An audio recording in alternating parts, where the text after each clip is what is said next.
Matapos bumalik ni Wang Bin sa mundo ng post-apocalyptic para lalo pang yumaman, natuklasan niya ang mas malaking sikreto ng system.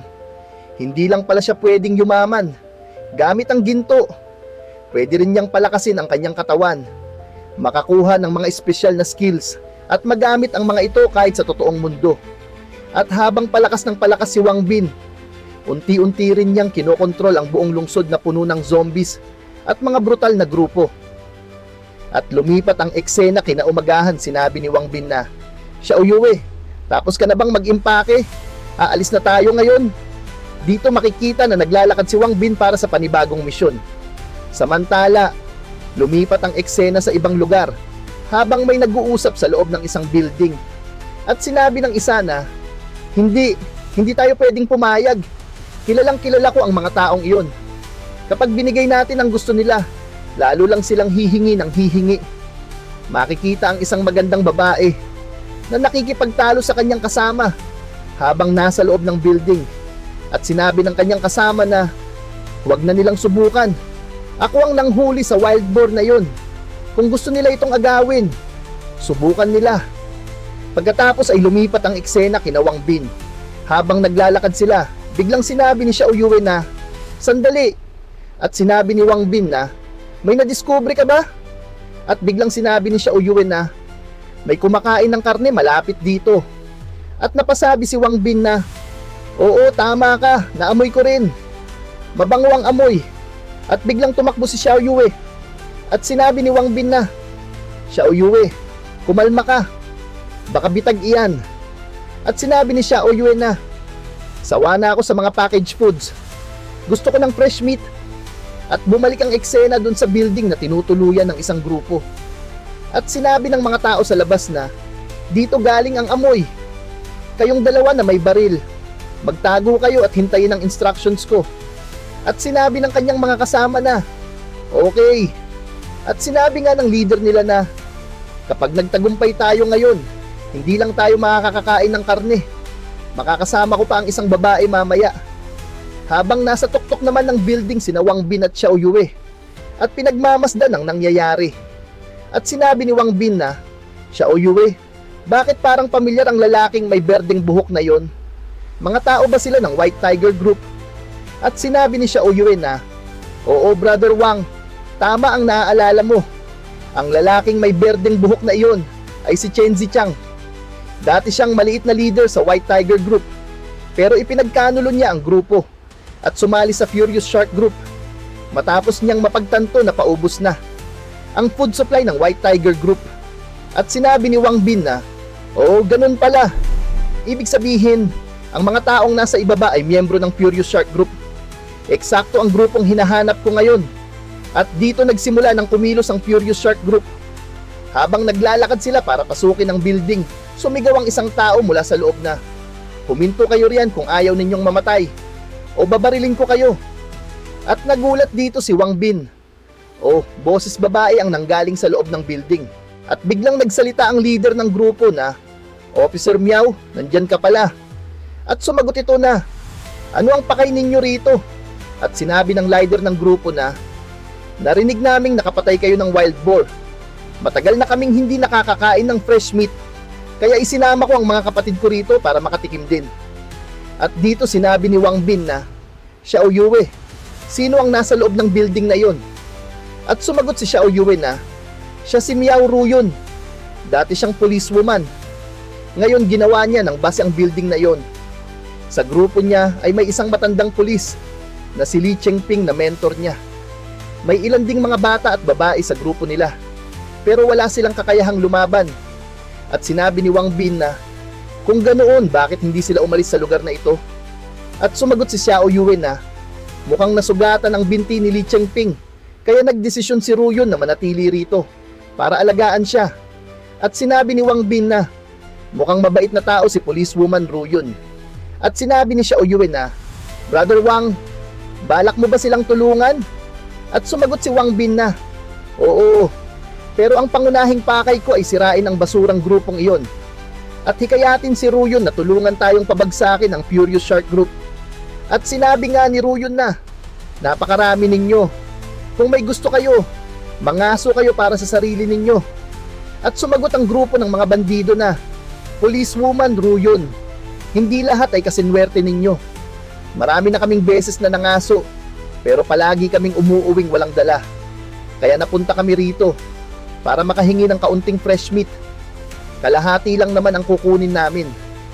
At sinabi ng kasama ni Ruyon na, bakit hindi na lang natin ibigay ang hinihingi nila?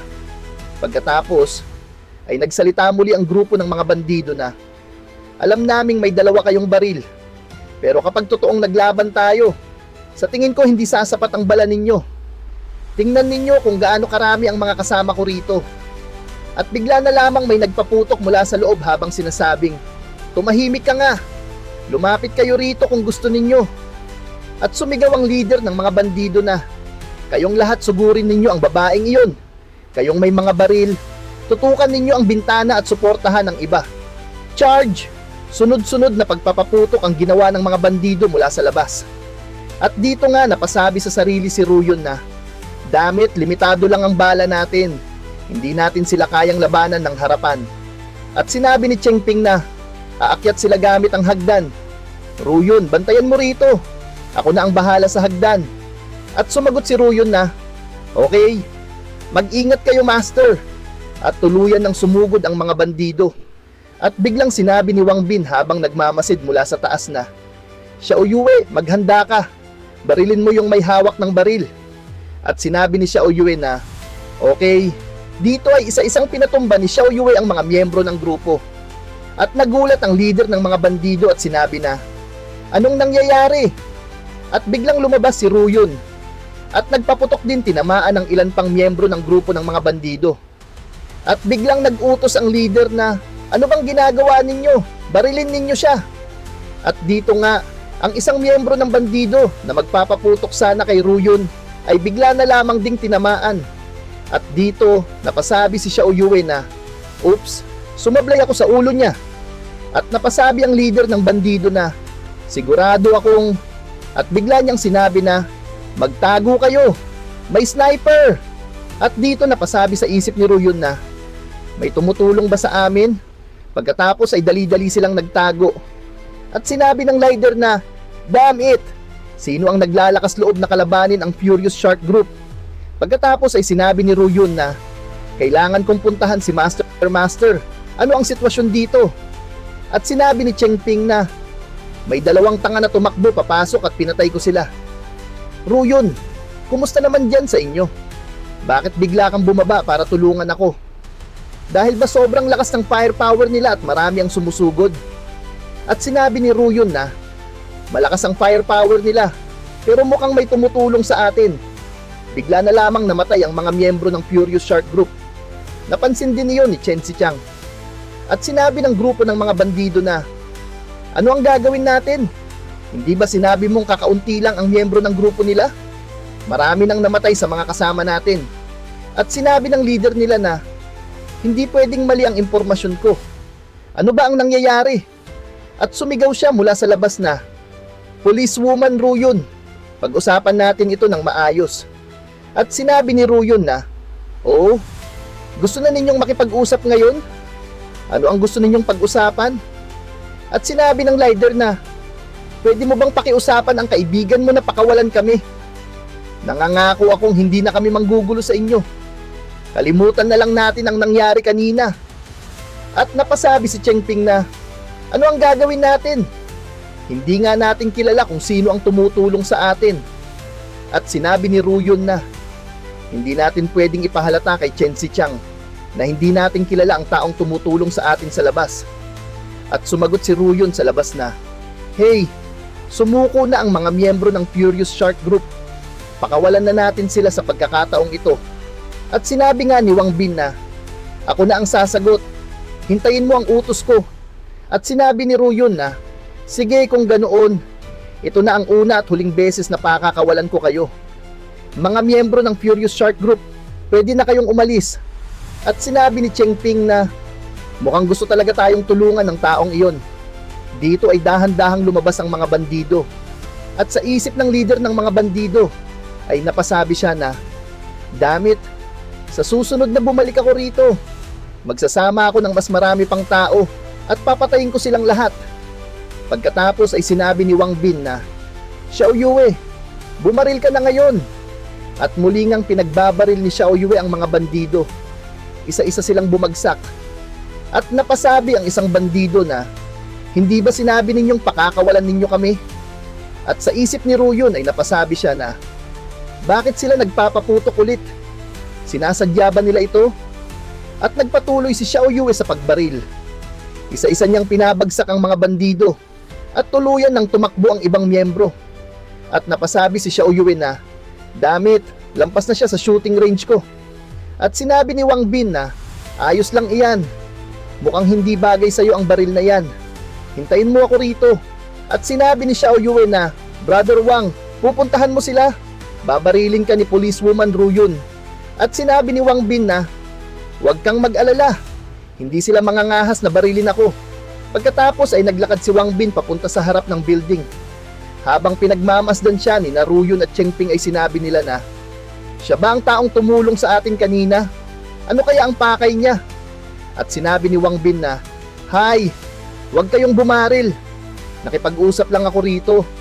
Habang hawak-hawak niya ang isang supot ng chichirya. At sinabi ni Ruyun na, sino ka? Ano ang gusto mong pag-usapan? Kapag tungkol iyan sa karne, kalimutan mo na. At sumagot si Wang Bin na, gusto ko lang makipagtulungan sa inyo. Maaari ko kayong bigyan ng pagkain bilang regalo. At sumagot si Ruyun na, pagkain?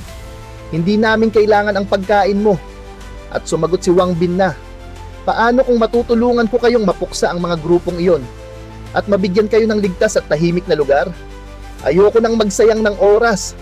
Hayaan ninyo akong umakyat at makipagkita sa inyo. At sinabi ni Cheng Ping na, Ruyun, sinabi niyang kaya niyang lipulin ang lahat ng grupong iyon. Sa tingin mo mapagkakatiwalaan siya? At sinabi ni Ruyun na, tingnan muna natin kung ano talaga ang plano niya. At sabay sinabi nito na, sige, pwede kang pumasok pero huwag kang gagawa ng kalokohan o. At sumagot si Wang Bin na, huwag kayong mag-alala. Ang pakikipagtulungan sa akin ang pinakamagandang desisyon na gagawin ninyo sa buhay ninyo. At dito nga pumasok na si Wang Bin. Pagkabukas pa lamang ng pinto, ay agad siyang tinutukan ni Ruyun ng baril sa ulo. At sinabi nito na, ilapag mo lahat ng dala mo sa sahig. At sinabi ni Wang Bin na, huwag kayong mag-alala. Pagkain lang ang dala ko. At inilapag niya ang bag. At sinabi ni Ruyun na, Xiaonan, tingnan mo nga iyan. At sinabi ng batang si Xiaonan na, okay, wow, puro snacks ang laman ng bag na ito. Nagulat nga sila sa laman ng bag ni Wang Bin. At sinabi ni Wang Bin na, maaari kong ibigay lahat ng ito sa inyo. Makikita naman ninyo na sincere talaga ako at gusto kong makipagtulungan sa inyo. At sinabi ni Ruyun na, umakyat tayo at doon mag-usap. At habang naglalakad sila, paakyat ay sinabi ni Wang Bin na, Sister Ruyun, tama ba? Mag-ingat kayo sa baril ninyo. Baka aksidenteng pumutok. At sinabi ni Ruyun na, huwag kang mag-alala. Mga masasamang tao lang ang binabaril ko. Pagdating nila sa taas ay sinabi ni Cheng Ping na, siya ba yung taong lihim na tumulong sa atin? At sabay niya itong binati na, welcome. At sa isip ni Wang Bin ay napasabi siya na, bukod sa batang kumuha ng bag ko, may iba pang mga bata rito. Mukhang alerto sila at nagbabantay laban sa akin. At sinabi ni Wang Bin na, kayong lahat, medyo pinaparamdam ninyo sa akin na delikado ako rito. At sinabi ni Ruyun na, pasensya na tungkol doon, inampun ko sila matapos mangyari ang apocalypse. Marami silang masasamang karanasan, tulad ng pagtataksil kaya alerto sila. At hindi agad nagtitiwala sa iba. At dito, ay itinago na ni Ruyun ang kanyang baril. At napasabi si Wang Bin sa kanyang isipan na, mukhang nagsisimula na siyang magtiwala sa akin kahit papaano. At tinanong siya ni Ruyun na, ano ba talaga ang pakay mo? At sinabi ni Wang Bin na, makipagtulungan kayo sa akin at pabagsakin natin ang Furious Shark Group. At sumagot si Ruyun na, nababaliw ka ba? Alam mo ba kung gaano karaming miyembro mayroon ng Furious Shark Group? At sa isip ni Cheng Ping ay napasabi siya na, mukhang walang alam ang batang ito tungkol sa sitwasyon dito. At biglang sinabi ng batang si Xiaonan na, kuya, may lakas ka ng loob na kalabanin ang Furious Shark Group. Dito nga ay sobrang excited ang bata sa sinabi ni Wang Bin. At sinabi nito na, "Kuya, ang astig mo talaga." At sinabi ni Wang Bin na, "Alam kong may mga pag-aalala kayo at baka isipin ninyong baliw ako. Pero ngayon, naglalaban na ang Totem Bear Group at White Tiger Group. Ang kailangan na lang nating gawin ay pag-awayin din ang Bravery Eagle Group at Furious Shark Group. At tayo ang makikinabang doon." At sinabi pa ni Wang Bin na, kapag nagpatayan ang mga grupong iyon, wala nang matitirang malaking grupo na makakapang-api sa iba, gamit ang kapangyarihan nila. At sumagot si Ruyon na, "Pasensya na, pero hindi ako interesado sa plano mo. Kailangan kong tanggihan ito." At sinabi ni Wang Bin na, "Ha? Bakit? Napakalaking oportunidad nito." At sumagot si Ruyon na, "Hindi lang mga batang ito ang kailangan kong alagaan. Sugatan din ang binti ng mentor ko.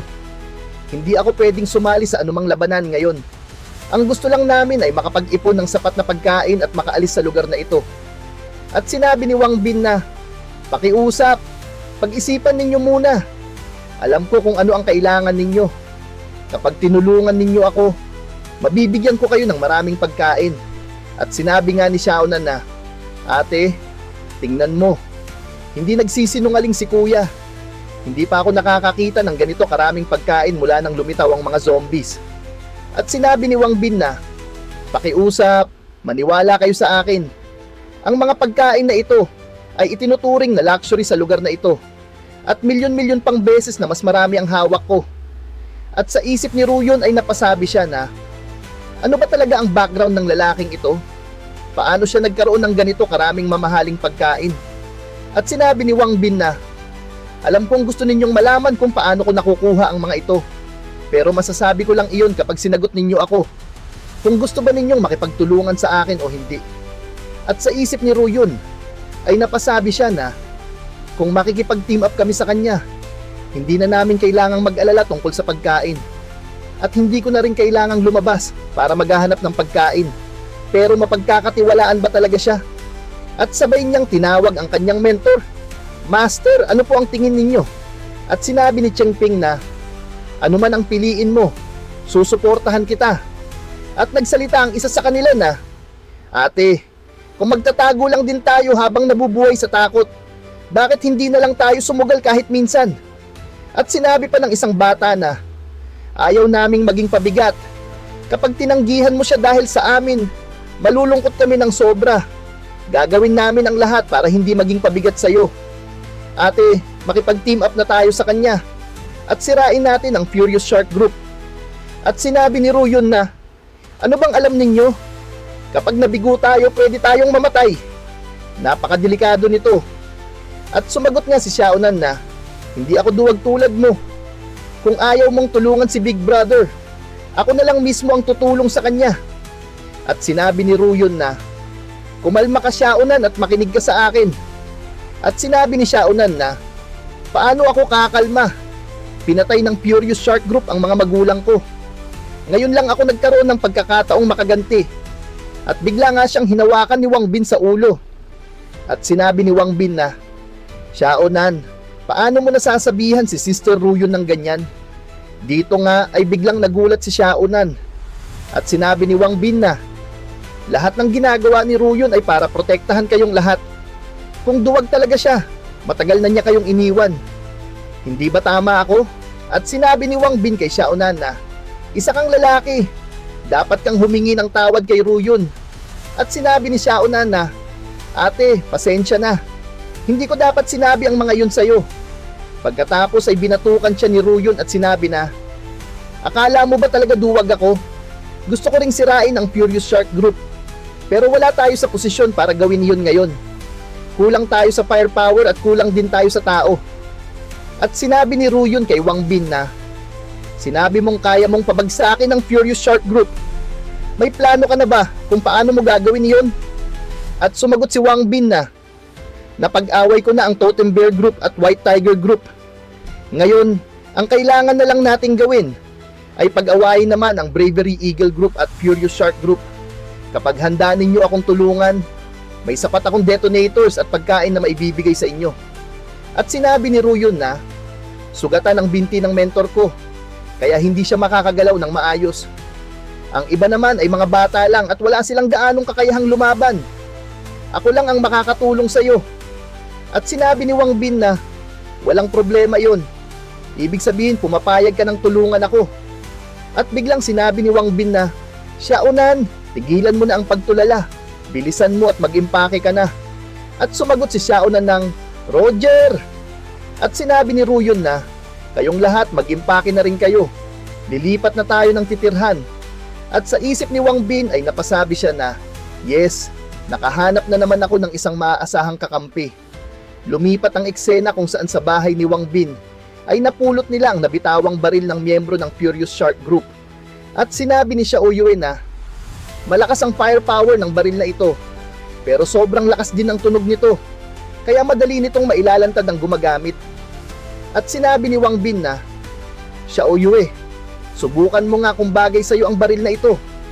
At sinabi ni Ruyon na, isa lang ang kakampi mo, pero nangangahas kang kalabanin ng Furious Shark Group. Gamit lang kayong dalawa. At sumagot si Wang Bin na, dalawa lang kami dati, pero hindi ba kasama na namin kayo ngayon? At napatawa na lamang si Wang Bin. At sabay sinabi niya na, hindi ninyo kailangang masyadong mag-alala. Kahit kakaunti tayo, napaka-accurate ng pagbaril ni Xiao Yue. At sinabi naman ni Cheng Ping na, napaka-generous mo. Napakasarap ng beer na ito. Napaka-luxury nito sa lugar na ito. At sinabi ni Xiao Yue na, dati maraming beer si Brother Wang, pero halos ako ang umubos. Hehe. At sabay sinabi ni Ruyon na, Master, beer ba yan? Pwede nang ipagpalit iyan sa 3 bag ng bala. At sumagot si Cheng Ping na, oo, ito nga ang lasa. Mas masarap sana kung may sigarilyo rin. Hehe. At sinabi ni Wang Bin na, hindi ba simple lang iyon? Dadalhan ko kayo sa susunod. At sinabi ni Wang Bin na, Policewoman, Ruyon, subukan mo rin itong lata. At iniabot niya ang isang lata ng beer. At nagulat si Ruyon at sinabi na, talaga? Napakahalagang beer nito. Matagal na akong hindi nakakatikim ng beer. Dahil mapilit ka, tatanggapin ko na. At dito nga napasabi si Ruyon sa kanyang isipan habang umiinom ng beer na, tama ito ang lasa. Napakasarap nito. At sabay binuksan ni Wang Bin ang kanyang bag at sinabi na, mga bata, kumuha kayo ng mga snacks at kumain kayo. At sobrang natuwa ang mga bata. At sinabi na, wow, ang daming pagkain. At sinabi pa nila na, ate, pwede ba talaga namin kainin lahat ito? At sinabi ni Ruyon na, oo, pero tig-iisa lang muna kayo. At biglang may narinig silang pagsabog. At sinabi ni Xiao Yue na, may lugar na pinasabog ngayon lang. Tunog iyon ng isang lugar na binomba. Mukhang nagsimula ng maglaban ng Totem Bear Group at White Tiger Group. At sinabi ni Wang Bin na, tingnan ninyo, hindi ako nagsisinungaling. Nagsimula na ngang magpatayan ang Totem Bear Group at White Tiger Group. At sinabi ni Ruyon na, dahil napatunayan mong kaya mong magbigay ng maraming luxurious food at beer, pagkakatiwalaan muna kita sa ngayon. Pero may isa pa akong tanong. At sinabi ni Wang Bin na, pwede mong itanong. At sinabi ni Ruyon na, napakarami mong pagkain para mabuhay. Pwede ka namang magtago sa isang lihim na lugar at mamuhay ng tahimik. Bakit kailangan mo pang sirain ang mga grupong iyon? At sinabi ni Wang Bin na, marami ng masasamang bagay ang ginawa ng 4 na grupong iyon sa loob ng maraming taon. Sobra na akong nagsawa sa kanila. Ngayong may kakayahan na ako, gagawin ko ang lahat para sirain sila. At sa isip ni Wang Bin ay napasabi siya na, napakalakas ng sense of justice ni Policewoman Ruyon. Sa ngayon, hindi ko pa pwedeng sabihin na ang totoong pakay ko ay ang gold. At sinabi ni Wang Bin na, Xiaonan, lumapit ka sandali Xiaonan. Ito yung baril na nahulog ng miyembro ng Furious Shark Group. Pwede mo na itong kunin. At sinabi ni Xiao Yue na, ano? Brother Wang, bakit mo binibigyan ng baril si Xiaonan? Bata pa siya. At sinabi ni Wang Bin na, kahit bata ka pa, lalaki ka pa rin. Gamit ang baril na ito, kailangan mong protektahan ang mga ate mo. At sinabi ni Xiaonan na, ate, pwede ko bang kunin ang baril na ito? At medyo nag-alangan pa si Ruyon. At sinabi ni Ruyon na, dahil ibinigay ito ni Wang Bin sa'yo, kunin mo na. At sinabi ni Wang Bin na, Tandaan mo ito, isa kang lalaki. Magsisimula tayong mag-practice bumaril bukas. At sumagot si Xiaonan na, yes sir. At sa isip ni Ruyon ay napasabi siya na, basta na lang niyang ibinigay ang baril niya. Sino ba talaga siya? At sinabi ni Ruyon na, matulog na kayong lahat ng maaga. May mga gagawin pa tayo bukas. Sa susunod na episode, magpapatuloy ang digmaan ng iba't ibang grupo, habang si Wang Bin ay patuloy na yumayaman, lumalakas, at mas lumalapit sa pagiging pinakamakapangyarihan sa Apocalypse. Kaya kung excited na kayo sa next episode, huwag kalimutang mag-like, mag-comment ng next, at mag-subscribe para hindi ninyo mamiss ang mga susunod na recap natin. Dito lang sa Anime Kwento Hub, kung saan ang paborito mong anime ay kinukwento ng malinaw sa Tagalog.